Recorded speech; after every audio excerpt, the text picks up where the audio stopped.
Thanks. Yeah, thanks everybody for being here so early in the morning. I'm happy to present our work that relates on phishing on organizations. So this is a joint work with my colleague Kari and my supervisor, Srdjan.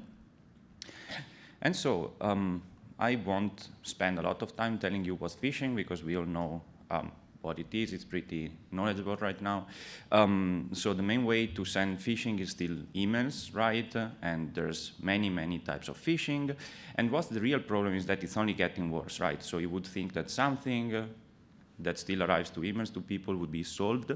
And instead, it's only getting worse. So the pandemic didn't do anything to help the situation, right? So cybercrime was thriving during the pandemic due to malware, due to credential stealing, and guidelines were published everywhere to say, hey, be careful. It was also studied very recently. And so basically, phishing is only getting worse. And well, we hope that the pandemic is getting over due to the vaccination, but that only made it worse in terms of phishing again.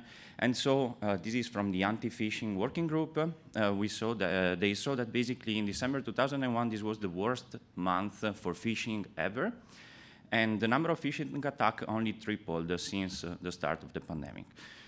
So basically, let's see what's the setting of phishing in corporations. So we have our organization, and an organization is made of employees. And as all employees, they have to handle emails, a lot of emails. And this is why attackers try to send them phishing emails to hope to harvest credentials or to plant malware on them. And this is why you need a phishing filter, so corporations have appliances in Lain that hopefully let the good emails through and stop the bad emails from arriving. However, some of them still manage to get delivered, so corporations try to protect their users. So for example, you can have warnings on top of emails. You can say, hey, be careful, this doesn't sound right, this is fishy. Well, yeah. You can try to train them, and usually they also have some support in place to avoid, to help people, for example, report potential phishing emails, adjust their filters, and then clean up after incidents whenever they happen. So anything related to filtering is very well studied, and is just orthogonal to this work. In this work, we want to focus on the human aspect of phishing in organizations, so on the employees, on the human factor. So we asked ourselves a bunch of research questions about it. So the first question, and the easiest one, of course, is who's actually falling for phishing in an organization?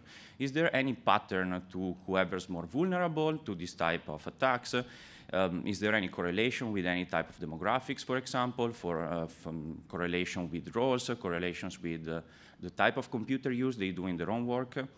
And well, since phishing is not something that is done in one day, but basically people are continuously exposed to this type of threat, we also wanted to see how phishing changes over time. So given that people will receive it over and over time, and of course the first time they might be lucky, the second time they might be knowledgeable and just notice that there's something weird going on, but maybe the third time they do happen to make a mistake. So is there any change over time? Do people become better due to, for example, recognizing previous attacks, or do they maybe just fall for them? So we wanted to see how stuff changes over time, how phishing vulnerability of users, of employees in a corporation changes over time. And then, of course, we said before, for example, there's warning, for example, there's education, and education is very important. I mean, we all are in the business of education in the end. And so it's very interesting to ask ourselves, how can an organization help their employees? What tools can we deploy? Can we validate the tools that are already out there? And can we find something new about the ways to teach people about the threats of phishing in their own workplace? And finally, of course, we also wanted to see if employees can help the company, because since in the end, the last line of defense is people not falling for scams, for example, it's also interesting to see whether we can use them as probes and improve the security posture, so to speak, of an organization, thanks to, for example, employees reporting phishing and then giving them to the IT for protection of their other employees. So to do this, we set up a large-scale study. We partnered with a major organization that has more than 60,000 employees, and we agreed to basically launch a study on 15,000 of their employees that we could measure during their work days. So they were in their normal setting in the framework of a deceptive study, basically, where they were not aware that they were receiving phishing tests, and they were getting measured so that we could actually properly understand how they interact in their day-to-day lives, in their work days, with phishing emails. And this went on from July 2019 to almost the end of 2020, so it spanned over 15 months, where we sent 8 different types of phishing emails over time at random intervals to all these people. And we used the simulated phishing emails to assess how vulnerable people are, how stuff changes over time. So basically, we use them as a tool to measure. So we can go for the first research question, who falls for phishing? So how did we measure exactly who falls for phishing in this type of simulated setting? So we were sending 2 types of emails out of basically these 8 different campaigns. They could be of 2 types. Either they had some sort of link, and when the link was clicked, it would land the victim to a web page that, for example, was asking for credentials. So the classic spoofed login where they had to enter their corporate username and password to get access to whatever was the hook of the email, whatever was the bait to try to catch them. Or there were malicious attachments where they had to download them, open them, and enable macros. So classical type of malware distribution through macros. The moment they were either entering their credentials or enabling the macros, there was a ping back to a server of the company. So it was measured that they would have fell for the phishing attacks. And we also recorded simple clicks. So we were also interested in seeing if there was any difference between people clicking on the link and getting redirected to the phishing website, but then realizing that something was wrong, and then stopping and not entering credentials and abandoning the page. So basically, an attack that doesn't go through and it stops at the first line somehow. And with these, we went on to analyze the demographics of our participants to the study. And as we can see, it was a quite diverse population here. We divided them in rough computer use in jobs, so we weren't really allowed to, due to data protection, of course, to know the exact job types. So we grouped them, we were helped by the company in grouping them in 3 types of computer use, what we call the frequent, that could have been both a technical job, but also a less technical job, so not in IT, for example, but still with a daily computer use. So maybe whoever's in design, for example, because this organization does not only employ developers, but also employs people from marketing, accounting, finance, all these type of jobs. Infrequent, so basically people that rarely use emails in their work because they are out in the field, they have different job types that are more practical, and what we call specialized. The specialized people are people that work in branches of this company that face the public. So they only use a single computer program, but still they do handle emails for their branch, for example. And we had a wide age range, as expected, of course, very young and more senior people were less, and the most represented were in the 50, 59 range, but anyway, we could get a lot of participants that spanned many ages, and the gender was kind of balanced, albeit with noticeable, as you can see in the rightmost plot, noticeable difference in the type of computer use across male and female participants. So female participants were much more likely to be on the specialized category where they were facing the public. And so with this, we tried to analyze who was most likely to click on phishes. And basically, we saw that the use of computers in jobs, of course, correlates with one tendency to fall for a phishing attack or not. So it might seem close, but when you normalize for the amount of people that were actually in there. We saw some statistical significance. So basically, whoever was in a specialized role was much more likely to fall than frequent and infrequent computer uses. So that's interesting because it means that somehow being in front of a computer all day, working with it, and having to handle emails, but not having a specific training makes you more vulnerable to phishing. Now, for age range, we also saw very young people being more at risk, and people in the 50 to 59, of course, tending to click more. And then we saw that gender might seem to correlate at the beginning, but it's actually simply a proxy for computer use, because due to the big imbalance in the types of jobs between male and female, that was a better explanatory variable than it was gender. How does phishing vulnerability change over time? So here we have a couple takeaways. So we tried to simply measure how often out of these 8 emails people were falling. So the first thing one can observe is that there's a heavy tail of wrongdoers. So while most people are not that likely to fall or to fall once, still you will have people that will fall over and over again. So these are your most vulnerable employees of an organization, where basically, thanks to this measuring tool, you can know who they are, and then you can organize some specific training. And the other takeaway is that most people will eventually fall. So 32% clicked at least once, and 25% actually then went through.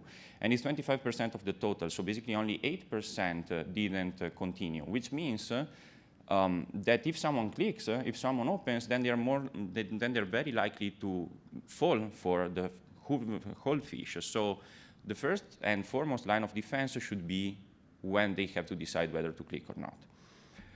More interestingly, can organizations help employees detect phishing? And for this, we focused on embedded phishing training. So basically, this is the state of the art of phishing education in companies. Whenever you submit your credentials or enable your macros, you get redirected to a web page that has informational material. It has to be with a clear language, and it has to explain very nicely what happened and say, hey, you fell for a test, be careful. Ours was voluntary, so they weren't forced to read through the material, but it was appearing anyway. And it's a neat idea because the teaching happens next to the mistake. So whenever you fall, then you immediately receive an explanation of what happened. And we were able to provide this training to half of the participants and not provide it to half of it. And the interesting finding is that apparently this makes people perform worse. So if you receive this type of training, we observed that you were much more likely to fall again in the future. And this was a strong correlation, and we asked ourselves why. We don't have an answer yet, because the interviews we made and the questionnaire we made were a bit inconclusive. We have hypotheses, for example, it's the wrong timing, it's overconfidence, maybe you just think that the defenses of your company are too good, and so this is surprising, to say the least. And can employees help detect phishing instead? For this, we deployed the report phishing button, and well, these are widespread nowadays, so every organization has them. What we wanted to test is actually whether this can scale to a single organization, because there are many companies that don't want or cannot actually use companies that try to aggregate phishing indicators around many of their customers. So what if a company wants to stay independent? And we wanted to see if these can actually work in a single company setting. To evaluate these, we saw that basically we wanted to see if people keep on reporting, and over time they do keep on reporting, and we wanted to see how many report how much, and here we observed again a heavy tail, so most people don't report a lot. However, you will have some very dedicated users, and you can use them. And also the other element you care about is whether people report timely. So if reports of a new phishing attack arrive very early since the campaign start, and we saw that basically most of the reports arrive in the first half hour, so that's excellent because then you can mitigate the incident. Then we tested if people were aware of getting phished whenever they made a mistake, for example, and if this workload was sustainable, and these details you can find in the paper. So to conclude, phishing exercises seem to be very good for measurement of your security posture, of whether your employees are vulnerable or not vulnerable to this type of threat, but they seem to be very bad for training. And employees are anyway excellent phishing probes, and this scales very nicely to a single organization. We also validated a few more widespread mechanisms, for example, warnings on top of emails, and we conclude that actually there's need for more research on the psychological effects of phishing training exercises. Thanks. I'm open for questions if there's time, and otherwise, please hit me up with any question you might have. Thanks.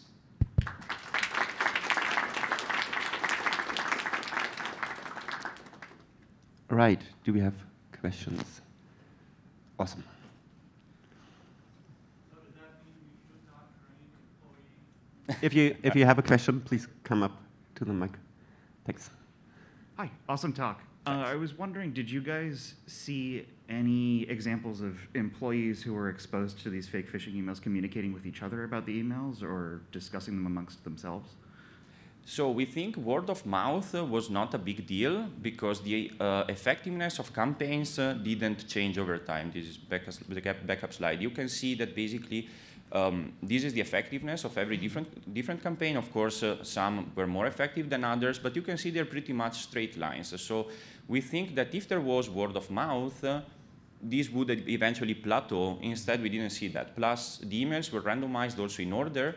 So if your colleague was getting email 1 in October 2020, you might have gotten it 6 months later. So by then, you could forget. And we don't know more because we weren't allowed to interact with people.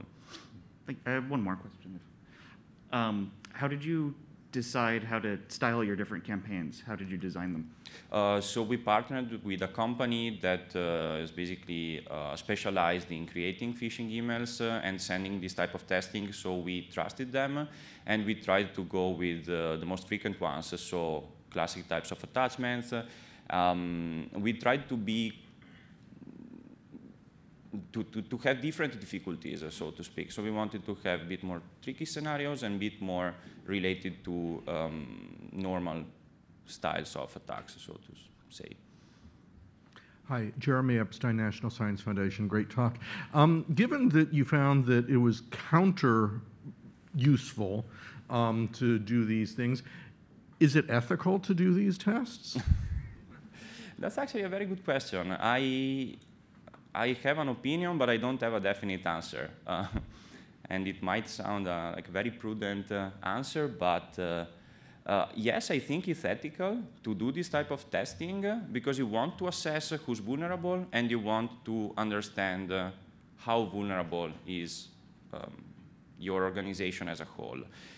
If you then try to train them, so if you tell them there's the ethical aspect that you are making them aware that they are being subjected to a test, which is good, but on the other side, they seem to become worse, which is bad. So I think it's a gray area. So, and then we definitely need to study more this type of training because, yeah, it's very counterintuitive.